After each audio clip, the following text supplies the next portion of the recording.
One of Rochester's Guildhall Museum buildings could be sold off under controversial plans by the revamp of the Corn Exchange and Guildhall, but the move has been slammed by the opposition. Louisa Britton has more. Rochester could be about to lose one of its historic museum buildings. Councillor Stuart Tranter, who represents Rochester West, announced this idea in an email to constituents. He explained that the historic Corn Exchange, which dates back to the 1700s, needs significant maintenance, but it will be costly. We've got many buildings here. Some are a bigger problem than others, and we're in the Corn Exchange here. And one, it's a magnificent building. If you come here for a party, all you see is the beauty of it. In daylight, you see some of the issues. You know, there's cracks appearing, there's a little bit of subsidence. I mean, it's been around a long time. We've also got an issue with the Guildhall.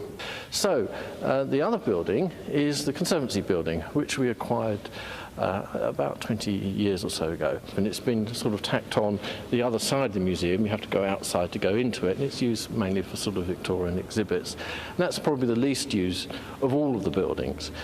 So the idea would be to sell that building and then for the money from that to be able to help us start to achieve some of the things we need to do elsewhere, so that we can take these other beautiful buildings one into the 21st century and protect them for generations to come.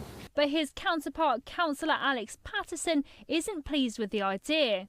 I think there are certain assumptions that are already being made by the administration about this particular project. The idea that the Conservancy building, which most people probably wouldn't even know that's what it was called, but it's the quite substantial annex on the other side of the courtyard from the main Guildhall Museum, and holds important Victorian collections. It holds a display about the work of Charles Dickens.